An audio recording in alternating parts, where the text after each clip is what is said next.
in this video, it's going to be a bit more low-key. We're going to be going and ranking all factions in 40k with the new balanced starter slate in effect and where I think they sit in the meta currently. I hope you enjoy.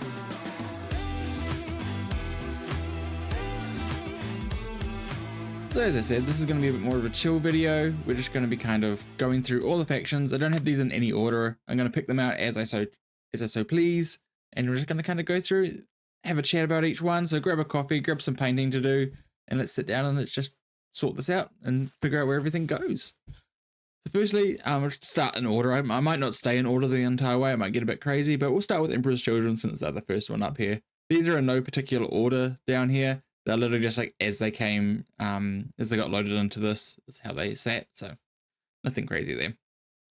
But firstly, we have Emperor's Children.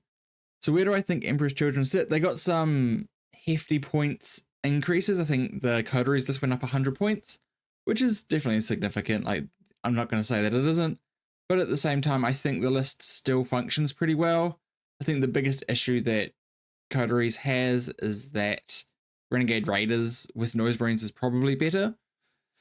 So if you're playing that and you have 3 units of Noise Marines, you can use them in practice as Legionary. Like, they're pretty much the same, and so you have the same effect there, but you get always on advance and shoot instead of situational advance and shoot, because you can't shoot 2 units of Noise Marines at 1 unit. If you advance both, but in Renegades you can. So there's kind of like a bit of an awkward bit there with how Emperor's Children works. But all in all, I think they're in a pretty good place. I think, again, things will get jiggled around here quite a bit, I feel, but I think I'm going to put them at a strong B tier faction now. With the point increases, they're definitely not as pushed as they once were. So I think they're a good middling faction. They definitely can punch up into some of the bigger hitters quite well, but they also they have such a high skill ceiling now because you have to play them very well to make sure that they do what they need to do. And if you don't get those pledge points early, you really, really can struggle late game. So yeah, that's kind of all I have to say about Emperor's Children. So let's go on to Agents, I guess. Now, Agents are a weird one, right? Like with Chaos Knights and Imperial Knights coming out, Agents are actually absolutely pushed into hulls. If you can get like a good Agents list with a bunch of different bodies, a few transports and stuff, that just bodies the 10 Halverin list, the War Dog spam list. They don't have enough activations to deal with it all, especially with the Imperialis fleets. You know, once you get shot, you get a 4-up invult and then you can move at the end of it. Like, it's actually very hard for Imperial Knights, like, and just hulls in general, those hull style lists to deal with. So with that, it probably gets pushed up a little bit, but at the same time, there's not a lot of people playing them, and you need someone that really understands the faction to do well with. And as it sits right now, Imperial Knights and Chaos Knights aren't out yet, so I have to go with their index. So I still think they're probably in D tier. Like, they're not bad, but I think there's just so many better things you can be doing in the meta right now. I have a good friend that plays Agents, and in their hands, they are actually quite formidable, and they'll definitely be more in here. But if that person was also playing other factions, I think they could also do better. So that's kind of why they're sitting down here. Next, we'll do Imperial Knights. Now, obviously, with the new codexes coming out, these are all going to change. We don't have the rules for those yet. There is some leaked stuff, but I'm not going to go into that. So as sitting right now, the 10 Armiger and Canis build seems to be doing really quite well. There's also the I think it's the Atropos Canis. It's like 2 bigs and a bunch of smalls with like an immolator and stuff. Build doing quite well. And I think that actually is quite a strong list, especially for singles. And like, this tier list is all going to be about singles. Like, I'm not going to be worried about teams in this specific one. I might do another one next week going over teams. I might try and get one of my teammates on to help me talk about how they work on teams. So we might do that next week. But for right now, in singles, I think they're pretty good. I think they're in a solid C tier. I think they bully a lot of factions right now. A lot of factions are dealing more with the toughness 5, 6 wound Marines and a lot of that kind of stuff right now. But the more you tick for Imperial Knights, the worse they get, right? But I think they are in an interesting spot. I think they can bully a lot of matchups. They have some like not auto wins, but like if you both play at the same level, there's some matchups that are just very hard to lose. So I think that they definitely sit comfortably in the B tier.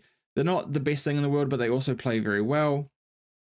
I could definitely see them being like an A tier army if I'm having 5 in S tier. There's 27 factions in total, so I'll put 5 in each like I always do. So the D tier will be quite full. I'm just letting you know now, it's just how it's going to be. D tier doesn't necessarily mean that they're trash or anything like that. It just means that they're the 5 or 6 worst factions in the game right now, in my opinion. Again, this is all my opinion. Speculate as you wish. But yeah. So Imperial Knights are there. Chaos Knights, pretty good to do them next anyway.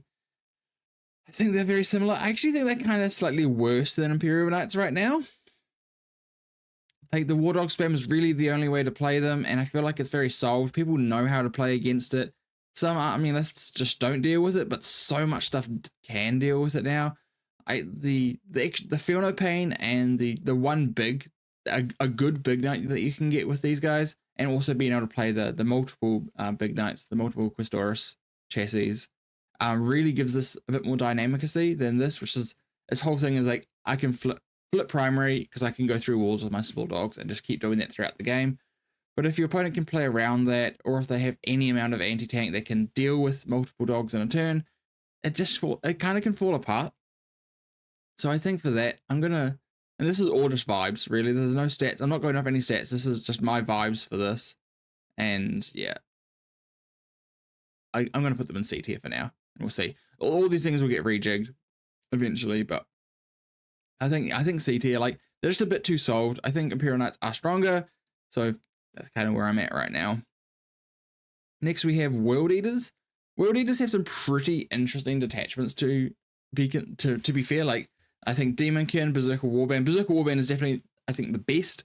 But like also Goretrack. Goretrack's a great singles list because it plays a really wide version of 40k where there's so many things you have to consider, and it's really easy for your opponent to fall into traps. Even if you explain everything, they can kind of like, there's so many rakes to fall on. It's kind of like the metaphor that they use for like Aeldari and stuff as well, right? There's so many rakes that you have to like either avoid or you just fall on them, and then the game can just flip in your favor really, really quickly. That even Goretrack can be quite strong, but the sheer strength in Berserker Warband is really strong. Khorne Demonkin again has this like the tricks with the bloodletter spawning in, and like being able to take Scarbrand is just a great ingress piece.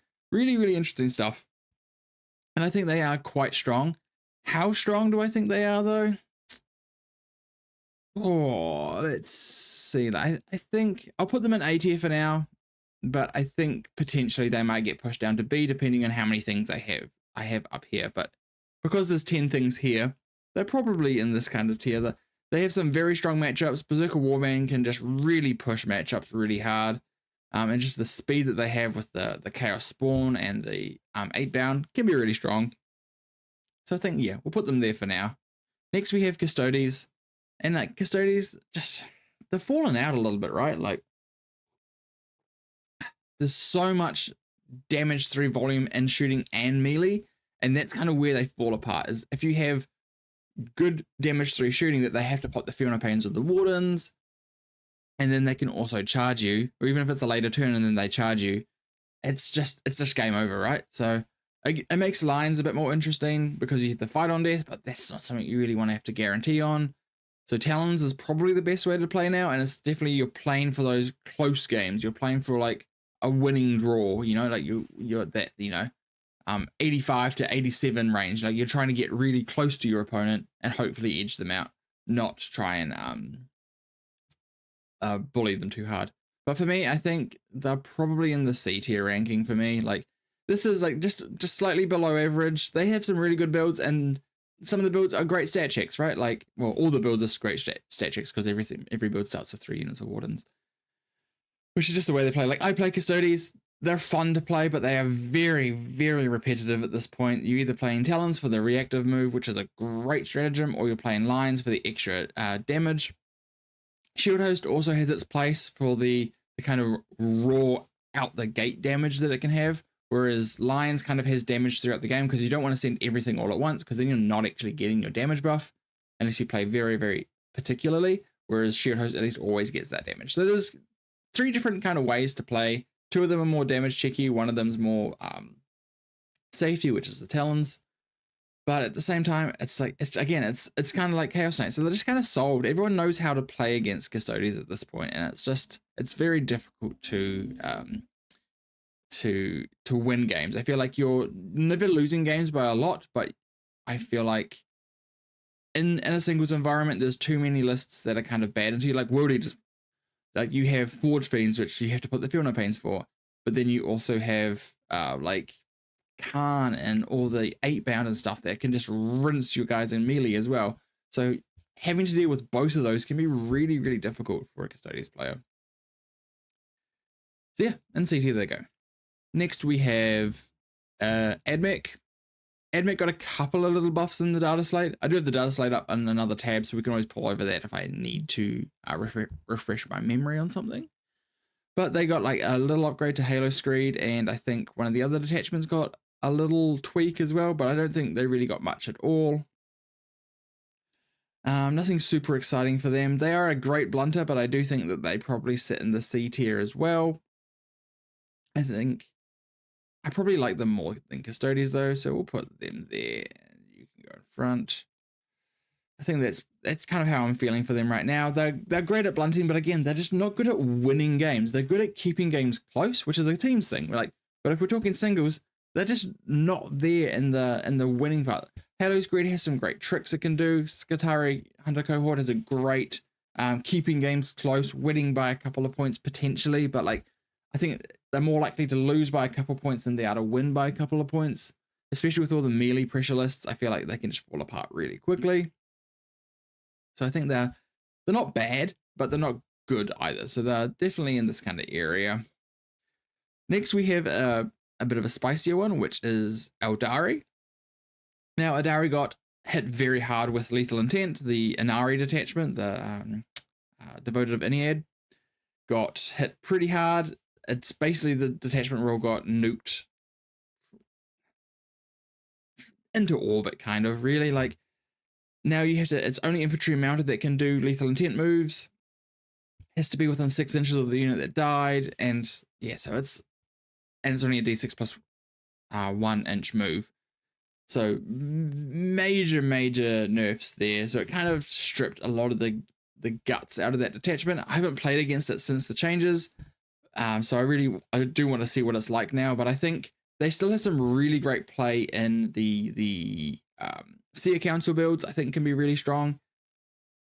The Ghosts of the Webway, the Harlequins detachment, I think is actually really interesting, and people really need to look into that a bit more, because you have like Harlequins being able to react to them, especially on WTC terrain where you can sit on the top part of the big L's, and you're actually basically unchargeable by a lot of things, and you have the reactive charge strat in your opponent's charge phase within 6 inches. You have a lot of tools to play the game really well, and you have some like good lone ops, you have some good shooting, you have some decent melee. It's not the best melee in the world, but it's decent.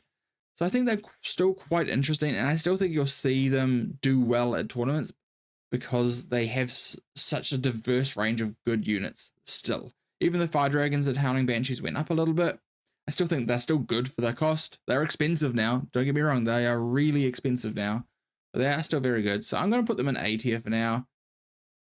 This could be completely wrong, right? Like, this is just the vibe that I'm getting. Like, there's still some very strong tricks you can do with them. There's still some very strong detachments. Even Aspect Host, right? Like, it still has like some really good raw damage. The Wind Rider detachment, really strong as well. Just being able to like just play that slow game, play fixed secondaries really well. Can play like engage in an action secondary, like, or even like behind and locust. Like, you can do some really great stuff with them. So I think, yeah, really interesting army here. Still gets a lot of tools, can still do a lot of damage. So I think they're still going to be seen a lot. A fair amount at least. Next we have Dark Angels. Dark Angels got a new detachment, which is actually pretty cool. I think for singles it can be quite a good stat checky bully list. Basically the detachment gets, if your strength is high or your infantry mounted, get -1 to wound. So if you're the main things you use this on is like Deathwing Knights and Inner Circle Companions. So they're being toughness 5 and 4 respectively, become, basically always -1 to win. Most guns in the game are strength 6 or above. There's a lot of like heavy boltons and stuff like that. The issue I have with the detachment though is there is a lot of melee that is strength 4 and 5, which gets this rule gets no benefit for. So that's why you kind of still need to take the Deathwing Knights, but it is an interesting detachment and it can still play pretty well, and it still does some very interesting things. The Deathwing being able to charge 6 inches in your opponent's charge phase, same like with the Ghost of the Webway, is a very, very cool strat and just kind of plays a game, makes you opponents play the game very differently. And with Deathwing Knights being able to take a hit, they can charge in, get hit first, and it doesn't matter if the unit has fights first or whatever it might be. So you have some really cool plays there. But also with the line getting some changes, Gladius becomes pretty interesting. Him being able to uppy downy himself and just give himself rerolls. Really good abilities, and he hits like an absolute truck. But where do I think they sit in the meta right now? There's also a Stormlance build that is doing quite well.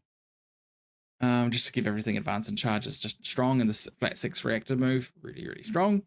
Reactor moves are just some of the best things in the game, right? Like, they're just absolutely nuts. Absolutely silly. But where do I feel like that's it? I feel like they're a B. They're probably above Imperial Knights though. So let's move you out, put you in, and do something like that. Cool. I feel like that feels like a good spot for them. Feels like a really good spot. Next we have GSC, and GSC are pretty good. I actually think like Ascension Host is quite strong. You need a very good pilot for it and someone that understands the matchup very well. But I also think Outlander Claw has some absolute gas. One of my friends, Tate, he's been playing Outlander Claw. He played it at the last Chile event, at the Teams event, and did really, really well with it. It's a blunter with upside. It's like it has a lot of matchups where if your opponent makes a mistake, it can absolutely punish them really, really hard, which I really like, but is also good at just keeping games close, keeping that stuff going. So being able to do that in the singles is also really, really strong. It's a hard army to understand how it actually plays without playing it a few times, with like all the flamer units, with the Ridge Runners being able to like teleport around. Some really cool stuff there. And then Ascension Host, just with its raw damage, really strong. I'm going to put them in A tier, I think. I feel like they're actually very strong here. And I think that they deserve to be in the higher ranks here. I've also got nothing in S tier yet. So let's figure out what is something that I feel like is an S tier. Here we go. Let's do Blood Angels next. Let's take away from our perfect order so far and do some chaos. Next we have Blood Angels. Blood Angels got points decreases for absolutely no reason in the data slate. And they definitely didn't need it. They were already very strong and very popular, but Sanguinary Guard, Vanguard Veterans, Death Company stuff all came down. Dante came down for some god-awful reason. So they just get like an extra unit in their army now. Like they gained like 50 to 100 points depending on your build. I could definitely see like 30 Van Vets, like 20 with fusion melter pistols, the Inferno pistols, and then 10 with shields. Just being absolute bullies and Liberator Assault Group. And then you have Sanguinary Guard and some JPI. And you just have this incredibly fast, hard-hitting army that just, it's so hard to deal with all this stuff because you have stuff to clear screens. You can also still, like, the Bal Preds also came down in points. So you also have good screen clearers and they have good Overwatch as well. So, like, really cool army, really strong now. You definitely need, if you're not playing Blood Angels, you need a way to be able to deal with them because they're fast, they hit like a truck. And you need something to be able to deal with them, either with whether it's screens so you can screen out from your opponent hitting you, having access to a bunch of fall back and shoot or fall back and charge or fights first. All these things can be really strong into them. So you definitely need a way to be able to beat Blood Angels Liberator Assault Group at the moment. Okay, now we've got something in there. Now I feel a bit nicer. This is feeling a lot more balanced now. I'm enjoying this. So now let's just keep going with our thing. We've got generic Space Marines. So this is basically like, what is it? It is Ultramarines, Ultramarines Gladius, right? And I think the nerf to Calgar and Gilliman is definitely noticeable. But is it enough? They are still so gosh darn strong. I think the list with the points decreases to like aggressors and van vets, I think the list is actually still the same, if not better. I still think it's very strong here. I think they're probably going to be another S tier for me. Like it's boring to say, but I think they are just really strong. Like they're just, the van vets now open up another avenue which JPI didn't, which is the being able to kill vehicles with the melter pistols with which JPI just could never deal with.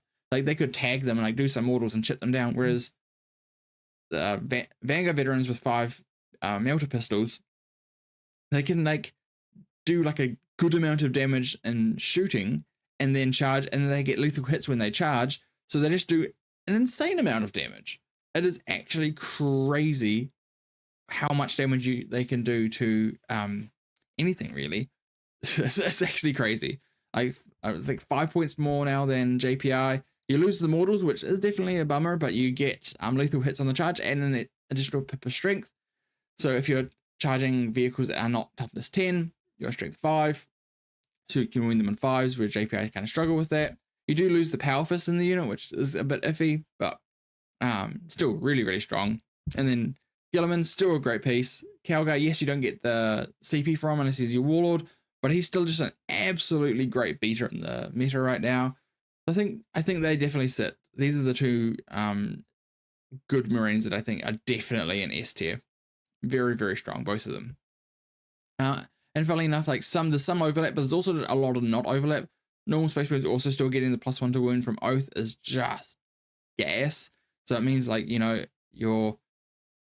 those Vanguard veterans, again, Vanguard veterans are pushed now. Like you should, like, if you're playing Space Marines in general, you should be looking at including 2 to 3 units of Vanguard veterans in pretty much every list. They are just so pushed for their cost now, especially in Gladius, where you have access to +1 to wound Oath. So the melter pistols are winning most things in the game in 4s, sometimes 3s, depending on what it is.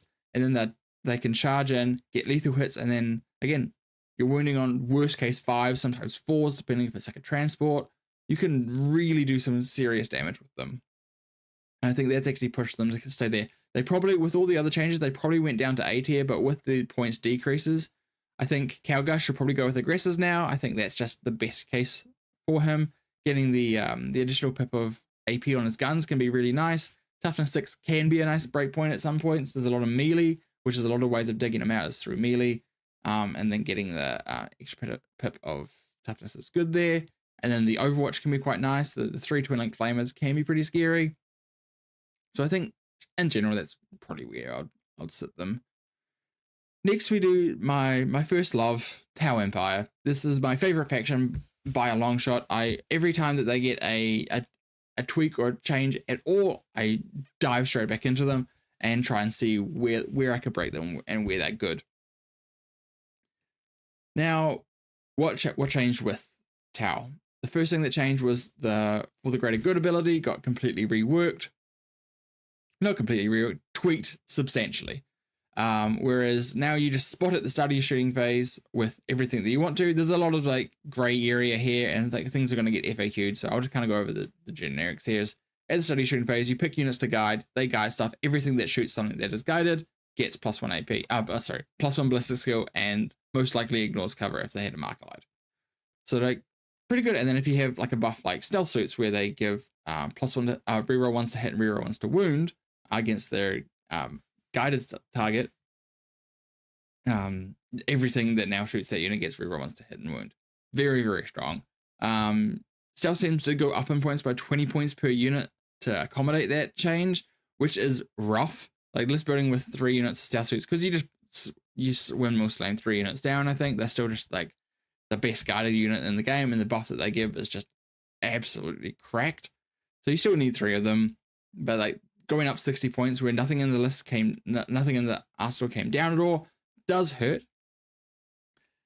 So where do I think is the best way to play Tau now? I think there's definitely still a Kion build where you take like 3 Reptiles, 3 Ghost Kills, and you can, because everything is fall back and shoot there, you can get tagged. You have the Ghost Kills to be the early bruisers, and then you have the Reptiles to push later game, and then you have the rest of your list as kind of generic good stuff for Kion. I think Montcar, there's a few different builds. There's like the triple hammerhead, triple Riptide build. Riptides are still just pushed, right? They're just very good for what they are. They're a fair points cost now, but they're just still very good for what they are. So there's that. Giving everything assault is just very, very strong. The one thing I dislike about Montcar is that you just don't have an armor roll after turn 3, and your opponent can definitely play slow turns 1 and 2. And especially with the new challenger card mechanic, they then can probably get challenger cards from turn 2 onwards, which can be just absolutely brutal. Being able to get those 6 to 9 points to flip the game back in their favor is brutal. I'll do another whole video on challenger cards and the like how to use them correctly, but also like my opinion on them. And my opinion on them is that they are a bit annoying. They kind of ruin teams a little bit, but they also pretty feels bad for singles. If you're down by a couple of points at the start of the last battle round, you can draw a challenger card. And then if you have a good secondary turn, you can get like 9 secondary, 3 challenger. And then if you have bottom turn scoring, like 10 to 15 primary, you have like almost a 30-point turn on your last turn, like, which is just ridiculous. Like I don't like, I know it's only adding 3 points, but those 3 points are such a huge like increment at that point. And it's like there's no counterplay to it, right? So most of the cards like you can't interact with. A lot of them is like shoot 2 units at 1 unit or do an action somewhere. It's like they're very easy to accomplish. But so where do I think Tau sit? I also think Rickhead are in a pretty good spot right now. Do I think that they hit A tier? I think they're probably just top of B for me. I think they're better than these guys. I wonder if I can just do this. And if I select all of them, can I just swap them out? Oh, look at that. Absolute pro. So I want that to swap with you and you swap with you. Look at that. Learning the stuff on the fly. There we go. So I think top of B tier, they have some good matchups, they have some bad. They're similar to GSC in the fact that if your opponent messes up, you can punish them incredibly hard, especially in retaliation card draw. But for now, I think that's where they kind of sit. I am playing a lot of games with them recently to just try and see and feel out where they are. I love Tau. I love the play style. I love shooting guys. I love the Gundams. Very, very fun. So I'll probably be doing a couple of videos over the next 2 to 3 weeks talking about Tau and where I sit with them. So yeah, subscribe below, I guess, to see that. Next we have Tyranids. They also got a new detachment, which was pretty cool. I think the new detachment is probably the best way to play them now. The Subterranean Assault with the Burrow tokens, just getting army-wide real ones to hit for the entire game is a very strong ability. So I think that pushes them.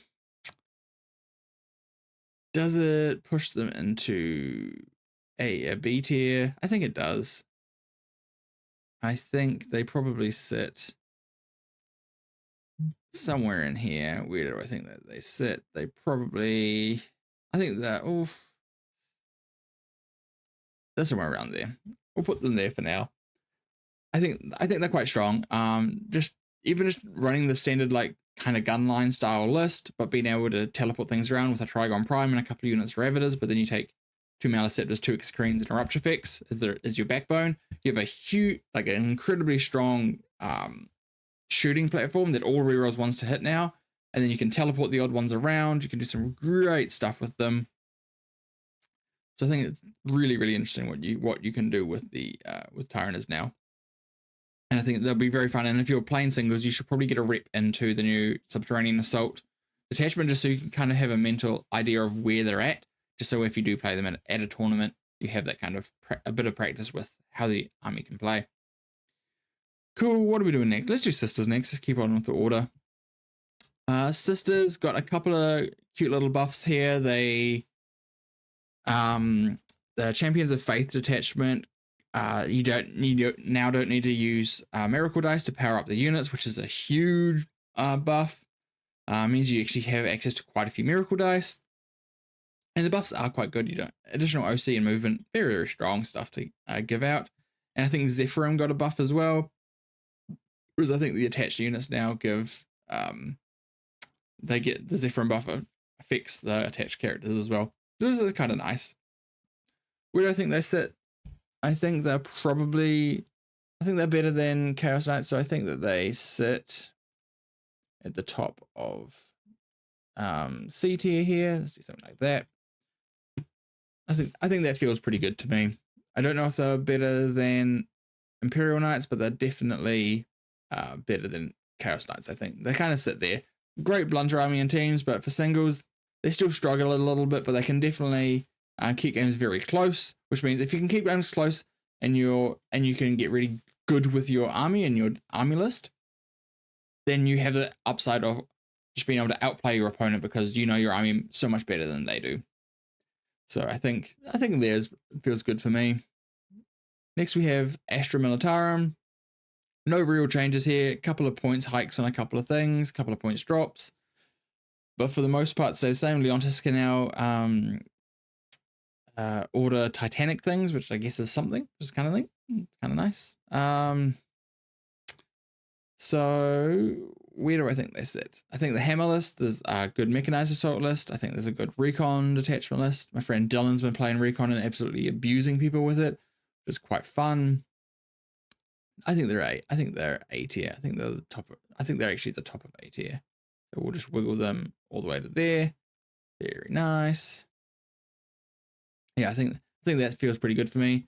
Hammer of the Emperor still hits really hard and is great if it can, if it's on a board that it likes, or it doesn't really have that many horrible matchups. It has some bad pressure matchups, like Necrons are pretty bad for it. But for the most part, they're pretty happy. I think taking them to an event, you can do very, very well with them, with a few of the different attachments. Next, we have Black Templars.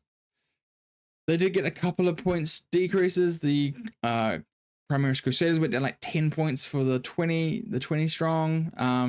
Halbert came down a little bit. Cute. I don't think it was enough. I think they're still pretty weak. I think they're one of the weakest of the Space Marine. Actually, I think they are the weakest of the Space Marine index, supplements.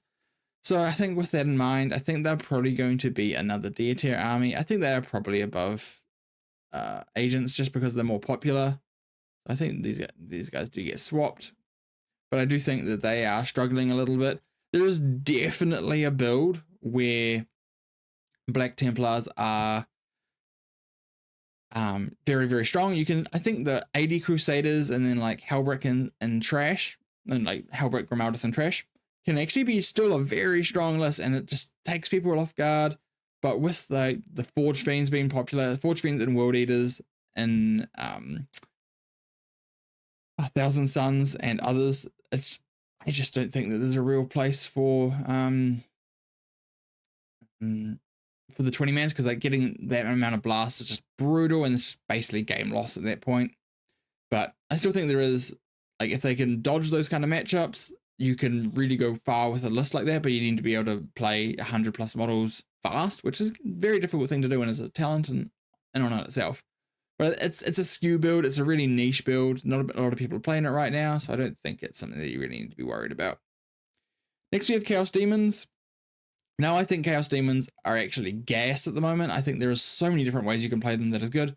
I think Incursion is very strong. I think Shadow Legion has its place, because you just can play a very wide game of 40k. You have Screamers, which are just annoying to deal with. Nurglings that are now toughness 5, which are just obnoxious. Not toughness 5, 5 of Invul, apologies. Which is just obnoxious. So you have all these kind of things like keep games really close, and then you have these hard-hitting things like a Bloodthirst or a Chosen Brick with Fate to Darkness. You have a Cursed Cultist Brick with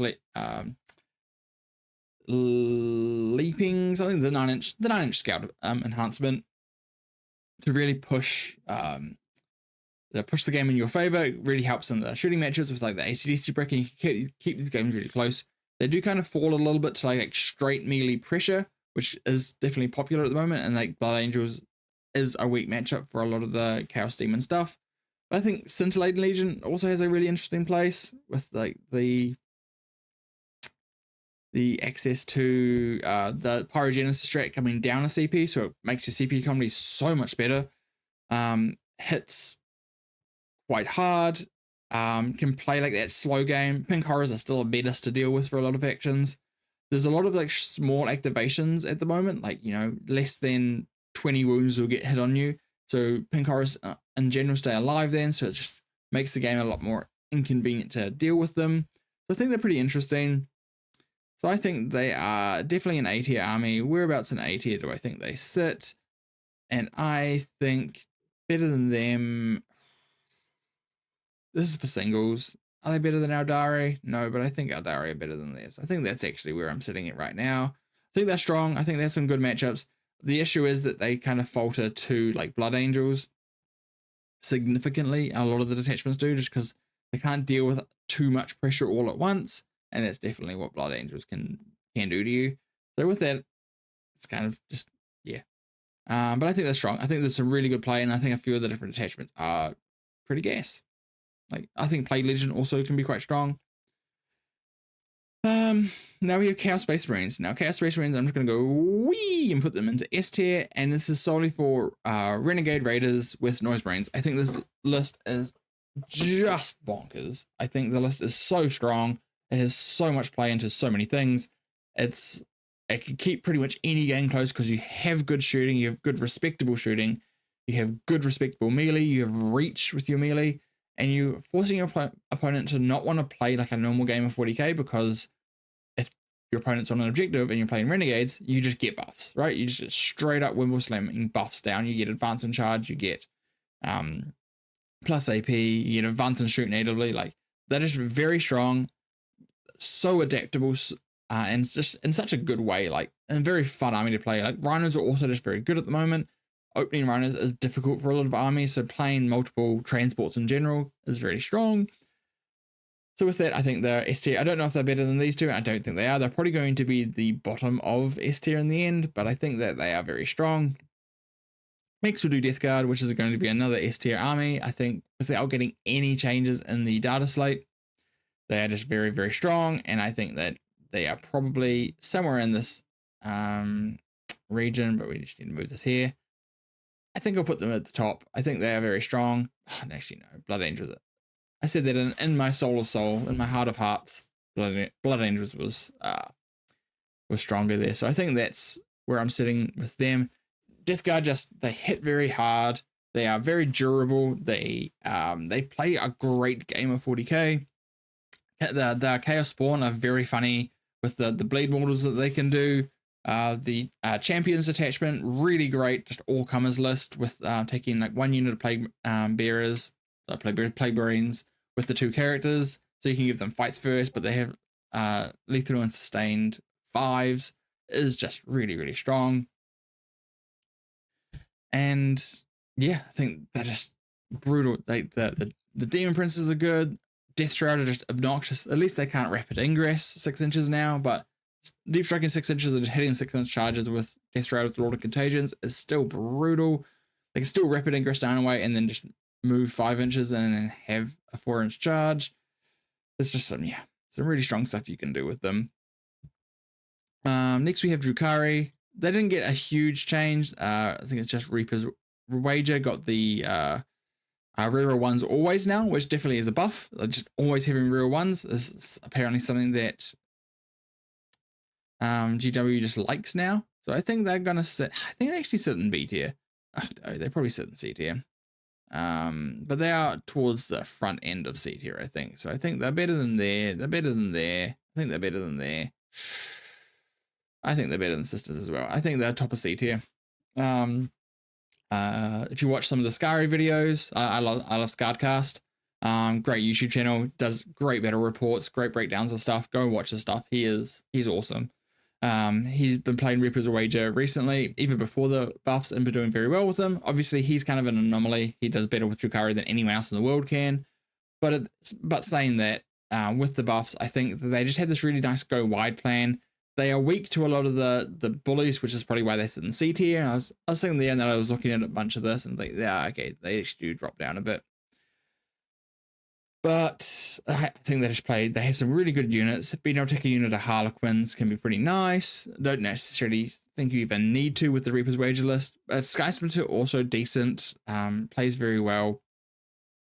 Very interesting army, really, really fun to play with and against as well. I played one of my friends the other week on Reaper's Wager, and I was just like, oh man, like you get a lot of stuff, you get like all this consistency, it's like really nice. And he was like, yes, it is nice.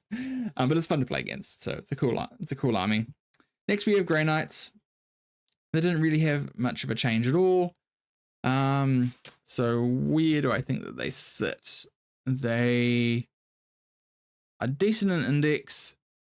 The index of the teleport strike is interesting. Warpbane is also not bad, so I definitely don't dislike Warpbane. I think they're both strong. They both have different things that they're good at. I think Warbane's probably pushed a little bit more just because the rerolls are still very strong. The Crowbrick is very good at the moment. So I think those things kind of push it in that regard quite well. I think they probably sit in C tier. And then I think that means, sorry guys, but I think Custodes is getting dropped down to here. I think that's happening. It feels very bad. It feels very bad, but I think it is true.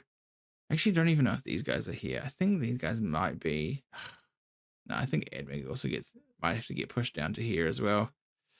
Just from seeing, because as I said, how I do these is I try and make it so each tier has at least got 5 in it, and then there's flex spots. So when I see 5 in a row, is there anything that I'd want to push up or push down? And then I have to wiggle things around a bit. It's kind of how I do things. And then these guys will sit here for now. And so they're strong. They've got some plays, but they're not strong enough into the best thing that they get. They really fall to melee pressure, which is like the Blood Angels. I don't think they're very good into Death Guard. Space Marines are kind of very middling. The NDKs die very quickly to Van Vets with melter guns. So it's like, and then I also think the Noise Brains are very bad for them as well. So I think the fact that you're weak to all 4 of the S tier armies, or all these top 4, I think really puts you in an awkward place. Very awkward place. Next we have Leagues of Votann. Now where would I put Leagues of Votann? I think Leagues are quite a good B tier army. I think they are strong. I think you need a good pilot for them. But if you do have the good pilot, I think they can push the matchups really well. They keep things close very easily with the Sagittars and Land Forts and Bikes. They can play a very drawish game, but they can also just blow games out really easily. So let's just push them. And I think they might just be yeeting all the way to the top here. I'll put them below Tau just because I love Tau more. But these two are I think they're about the same in power level. I think they're both very good. Votann has probably less bad matchups, but I think, and don't suffer as much to melee pressure. Okay, so I'm convincing myself I think they're probably better than Tau, just because they have the Berserk, so they can do some melee damage as well. Having that extra phase of damage can be huge. The big Terminator units, the Hearthguard units, can also be really strong. There's a few different builds out there that can do well, and I think they're all quite interesting. So I think they'll go in B tier. They didn't really get any changes. The only change that they got was the Brokir Iron Masters. Other models don't count for transport capacity, so you can have his unit and a unit of warriors and a transport, which is really nice. So that's a couple of tweaks like that. I really love that kind of stuff from GW. It's a bit of a side tangent, like tweaking stuff that doesn't necessarily need to be tweaked, but it's just better for the game when it's this way. I think that's awesome. I think stuff like that, the more they do, the better it is. So props to GW for that. Now we've got 4 factions left. Let's just move all of these up to here. So we've got Necrons, Orks, Space Wolves, and Thousand Suns. So Necrons, let's do first. And I think Necrons just get slammed straight into A. I think they are a very strong faction. I think they were one of the weak. I think this is actually where they sit. I don't think that they are outstanding, but I think they are strong. And I think this is kind of where I would see them. I think, yeah, maybe. Okay.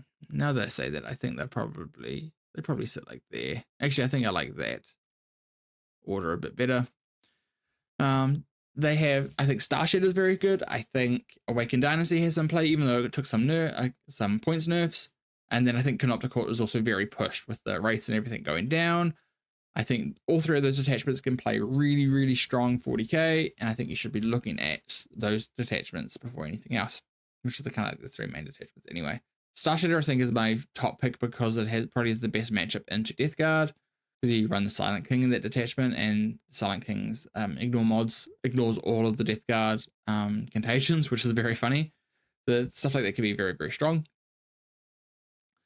Yeah, I think that's where we're at with them. So next we have Orks.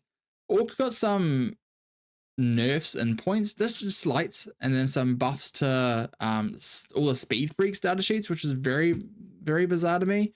Speed Freaks detachment also got advance and charge on all the Speed Freak stuff, which is nice. But yes, Deathcopters are now quite good. Like, was it 480 points for 18 Deathcopters is definitely like interesting in that detachment because you get advanced shoot and charge. You have some great stratagems that can support them. You have the reactor move for them. There's some really cool stuff you can do, but at the same time, it's, I don't know, man. Like, that's your army, and then the fact that the detachment has no benefit for melee whatsoever, and you are a melee army that has good shooting, it's kind of rough. Like, I think Warhorde and Tactical are both still very good. I think Warhore's definitely the best now. I think Warhorde is a very strong detachment, so I think that they're either top of B or bottom of C. So I think I'll just wiggle these guys all the way up to here, and we'll do that. I think this is probably where they sit. They're fine. Like, they're actually okay there. They're okay here. They're pretty bad into Ultramarine Skeletons, and they're pretty bad into the Renegade Raiders list as well. This is pretty fairly drawish, so they're not too bad there. Maybe I need to swap these guys out. Okay, maybe actually we swap IK to there, and then these guys go up to here. Just because they do have some decent matchups into the S tier stuff. They're pretty bad into Astra. Aeldari can be pretty bad for them. World Eaters is fine. Necrons is bad-ish. Genestealer is quite bad. And Chaos Daemons is fine-ish.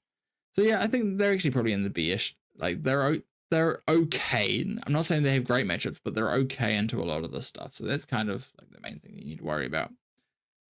So that being said, we now are moving on to Space Wolves, and we've got 2 more to go. And Space Wolves, with the new codex, haven't played against them yet, so it's going to be kind of hard for me to figure out exactly where they sit.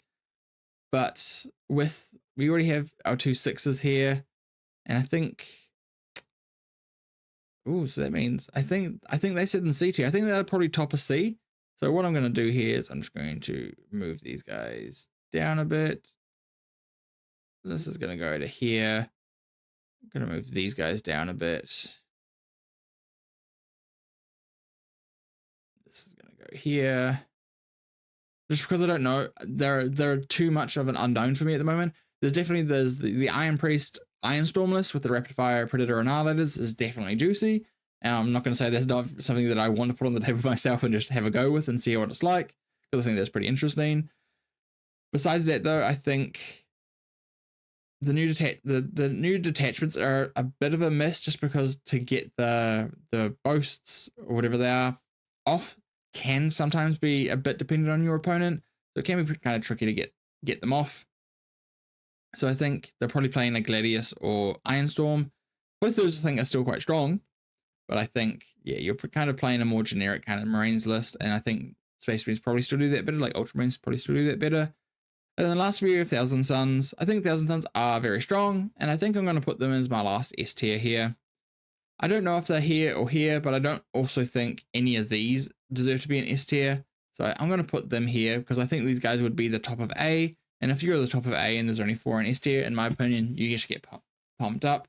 I don't think necessarily these need nerfs. I do think probably these 2 need nerfs. I think Ultramarine Gladius probably needs a slight points increase to some of their units. And I think these are actually fine. I think these 2 are fine. These 3 are actually fine. They're good. I think they're some of the best things you could be doing in 40k, but I don't think that they're broken. I don't think that they need fixing. Whereas these 2, I think Blood Angels is pushed points wise. The rules are fine. It's just the data sheets are just a bit too cheap now. And Death Guard have a little bit of both. Their rules are quite good, but I think just with a points increase, they can actually fix a lot of the things. I think like the bloat drones going up to 110 or 115 could be a really nice change. Destro going up 5 to 10 points per 3, I think could be really strong, even if they only put up the 3-mans and don't change the 6-mans. And I think Lord of Contagions could go up as well, and Lord of Virulence is up 5 to 10 points per model as well. I think little tweaks like that really help Death Guard be a lot more of like a solid A tier. Like, I don't think they need to hit things too heavy. They just need to lose like one thing, one unit of spawn, one unit of Poxwalkers, and I think they're actually in like a fine spot. I don't think they need too much. And with that, guys, I think that's going to be this video. So, you know, snapshot this. You're pretty welcome if you have just skipped to this end part of the video anyway, because that's what most people do when they see tier lists. They look at the start, skip to where they need to be.